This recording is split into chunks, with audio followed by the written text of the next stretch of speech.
Good afternoon and welcome back to Russell Does Stuff. My name is Russell. This is my new YouTube channel. I work 6 hours on Monday, 6 hours on Tuesday, and whatever I don't get done, I'll finish up on Wednesday. I did my lawn today, and it took me about 2 hours. When you're in a business, you don't go to your house and do your business at your house. Like a shoe repair guy will not fix his shoes. He's sick of fixing shoes all day, and his shoes are all wore out. So I don't mow my lawn. I don't do my landscaping because I've been doing it all day. And the last thing I want to do is when I get home is do mine. So I'm trying to do it every 3 weeks or so. I'm having a little contest with myself to see how much I can get away with around here without getting a city ordinance violation or town ordinance or whatever you call it. So, but I got to empty out this trailer today, and I got to get it ready for putting the Jeep Scrambler on. This is a car hauler, and I use it for the business, and I also use it for buying and selling vehicles. I would like to get another car hauler that doesn't have the rails and stuff, but I like the rails because some of the stuff I buy, it doesn't have brakes, and it's not safe, and it's trapped inside there, and it can't get away. So if it's flat, I have anxiety about hauling some of that stuff back to the house, because sometimes I have to get on the interstate, and when I get on the interstate, everybody and their brother, they want to get around me, and they don't want to follow me, and sometimes the wind and stuff can make that trailer swing back and forth, and I'm a lot more comfortable on this. Since this is a scrambler, I'm gonna have to take the gate off of it, and I'm gonna have to use the wooden ramps in order to get that vehicle up and on that trailer. I've gone through a few ramps already, so a lot of this debris I collect from my accounts because I like to take my customers' debris and haul it back to my house. So I have piles hidden all over the place, so I can build up a low area and level it out with all the debris I bring home. Like this stuff here, I'll mulch it up with the mower, and it'll become dirt. So once every week or two, I'll clean this out.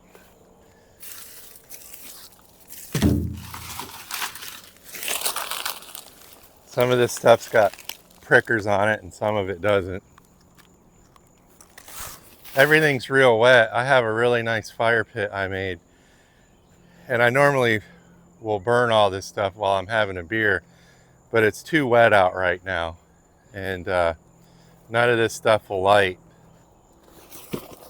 The big stuff, I have a pile that I throw that over on, and then the small stuff I'll mulch up with the mower if I don't burn it.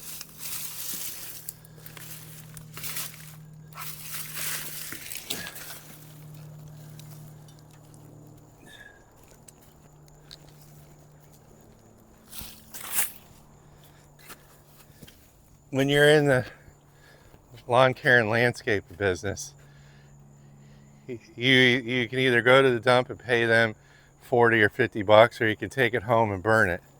So my fire pit that I have is designed, it's the same shape as a pallet for sod or mulch. So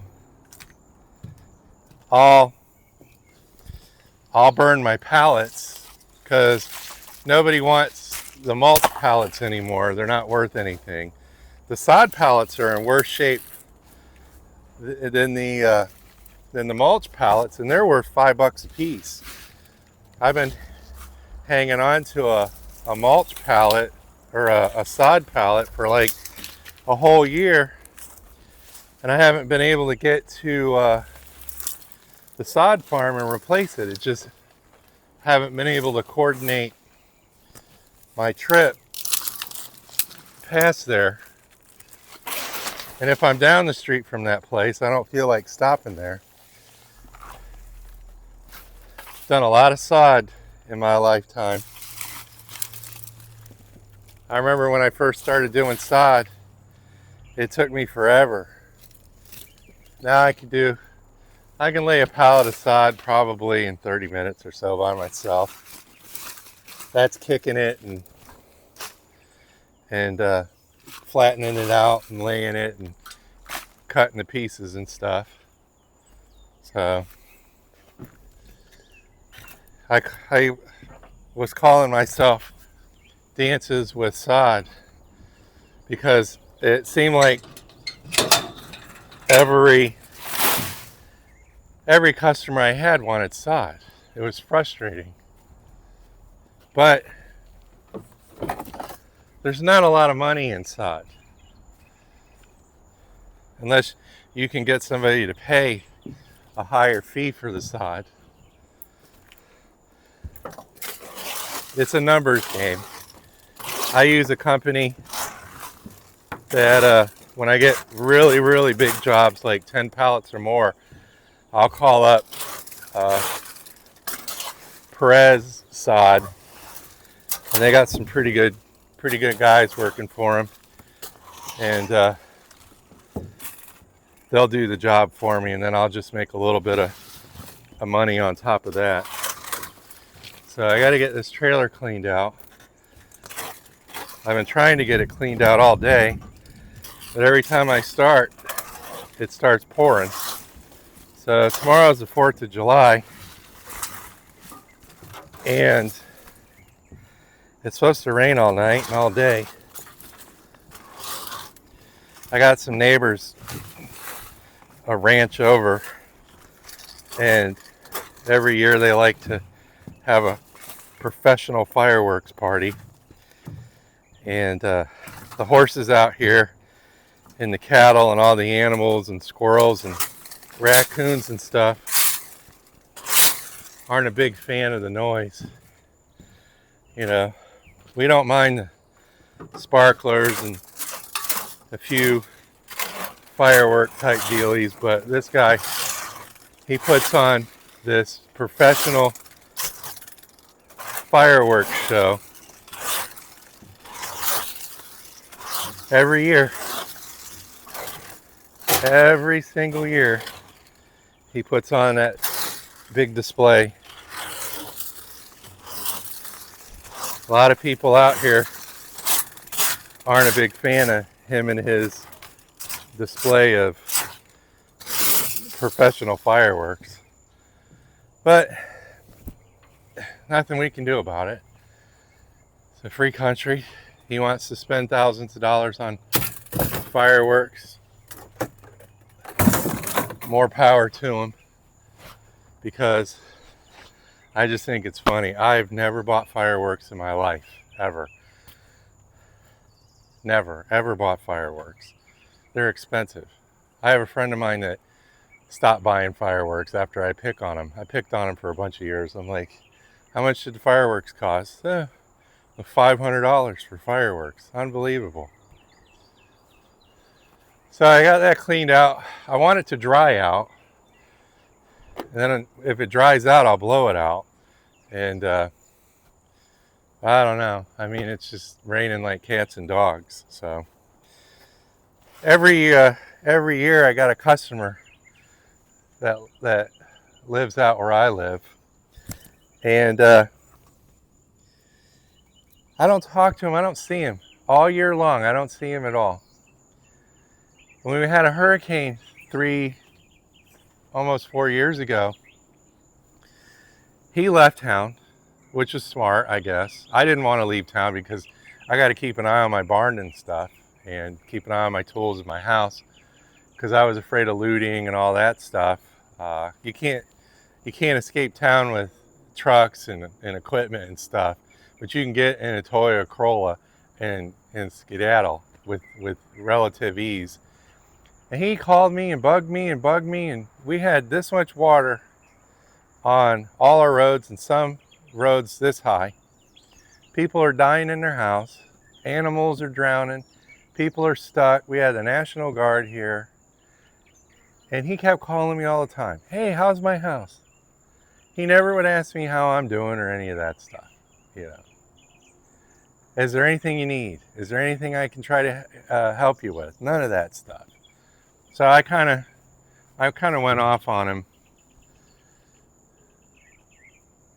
The last call he made me during Hurricane Ian, and I gave him a piece of my mind. I said, you haven't asked how I'm doing. All you care about is yourself, you know. And then he started to instruct me on why I shouldn't be thinking and feeling that way. So I decided not to talk to him for a while. And then he cornered me out front and said, hey, I'm leaving town like I normally do. You want to take care of my house for me? And I said, all right, I'll take care of your house. He apologized for my thinking on his rudeness. He wasn't apologizing because he thought he was being rude, you know. So I said, all right, I'll be the Christian. I'll be the bigger man. I'll take care of your house. Anytime he needs something, he calls me. All right. And when he had his hip surgery, I helped him. Anytime he has to leave town, I help him because he's a single guy. And I went over to ask him for some help about 5 months ago, 6 months ago. That was probably 4 months. I'm bad at math. I'm left-handed. Most left-handed people can't remember dates, and we stink at doing math and stuff. And birth dates, I can't. My dad has to call me all the time. Hey, your mom's birthday's tomorrow. So I asked him for some help, and we had a great conversation about it. I thought he was going to help me out, and never heard from him. So I'm like, all right, fine. You know, he doesn't want to help me out when I ask for help. I rarely ever ask people for help because, for one, a lot of people I know don't have tools and can't, you know, help me in a way or a need that I need help, you know. And he ignored my request for help, and it was a humanitarian thing. Okay, my attorney was way behind on all his bills and stuff. He's the guy that helped me get my mower back, and he lost his house in the Hurricane Ian, and he's living in a 1-bedroom apartment with his family, and he had 6 inches of his intestines removed, and he's got stage 4 prostate cancer. So I went around to my customers and I asked them if they could pitch in $5, $10 or whatever, you know, that I could give this man because he's hurting. And he gave me this whole speech about how he's going to go talk to his church and how everybody would pitch in and all this stuff. And I didn't hear back from him. So lucky I didn't need his money because I pitched in. What did I give? I gave quite a bit, and then I had another customer give a good chunk, and then another customer gave me a little bit, and then 5 and 10 and 20 here and there. The goal was to help get him back on track when he got out of the hospital, because when you ain't working, you ain't paying your bills, and he's just like the rest of us. He's in a service business, and when you're not servicing, you're not paying your bills. So I made up my mind. I said, I asked him for help. He could have, you know, not bought a pack of cigarettes or something and gave me $7 or whatever, but that's his choice. So I had kind of a little attitude about it, and I said, I ain't helping him no more. Anytime he needs help, I'm not going to help him out. So he puts me in a pickle last week. I go to the mailbox, and there's a letter from him. Now, I blacked out his name and his phone number and stuff. Russ, I haven't seen you lately. He ain't looking for me, you know. I drive by his house 4 or 5 times a day. Russ, I haven't seen you lately. I hope that you will be, and he underlined B, able to cut my lawn.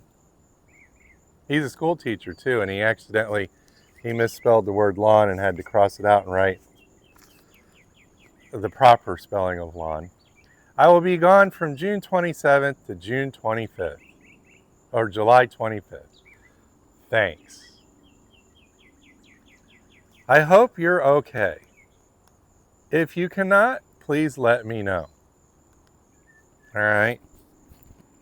So I got the I hope you're okay at the end. Above the if you cannot, please let me know. He ain't looking for me, and he could give 2 craps about whether I'm doing all right or not. He wants his property taken care of.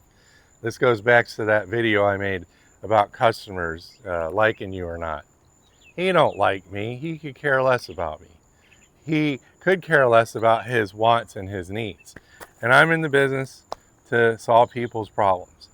I threw this away. I put it in the garbage can. There's half of this letter is missing. I wrote on there in a big marker saying, no, I'm not going to help you because you weren't going to help me. Okay? And I threw it, and I was going to stick it in his house in his patio. And I said, you know what, I'm not even going to do that. I'm just going to throw it away. I threw it in the garbage. And then I got to thinking, I need to read the letter better. All right. So I got it out of the garbage and I read it a little bit better. And it says, if you cannot, please let me know. So his house would have been this high when he got back. And I don't want to do that to people. I don't care if he's my worst enemy or not. I'm not going to do something like that to him. So I got up and I went over and I took care of his house, made sure all the windows aren't broken into and all that stuff. And his personal prized possessions are still in the driveway and stuff. And then I did the maintenance on my house. I got to continue to be me no matter what other people do. Okay? So that's that. Well, I'm going to end the video. This is a peek into my world. If this is entertaining, awesome. You know, I'm not begging that guy up the street to be my friend. I would just, you know, I don't know. I don't know. You know, I don't know how to think about stuff like that. The guy's a school teacher. You know, what's he teaching me? You know. So, well, anyway, my name's Russell. This is my YouTube channel, and thanks for watching me clean out my trailer, and thanks for letting me read that letter from the guy at the property up the road to you. And if you have anything you want to say or comment below, please do. Tell me what you would do. Would you work for the guy? Would you have ghosted him? You know, that's the popular thing these days, is to ghost people, you know. I didn't want to ghost the guy. I wasn't raised like that, all right? When he comes home, which when he does come home, he does not come find me to pay me. I have to go over to his house and catch him when he's home. And sometimes weeks go by. And then I'll catch him and he'll go, hey, hi, you know, oh, do I owe you some money? And I'm like, yeah, you know, what do I owe you? And then I tell him what he owes me, and he's like, well, that's a lot, you know. So I got to deal with that too. But that's just life, and that's part part of being in a business. And if I was broke as a joke, I'd be kissing that guy's butt and I'd be mowing that lawn with a different attitude. So, well, I appreciate every single one of you, and I'm going to get in the house before it starts raining any harder and catch you on the next one.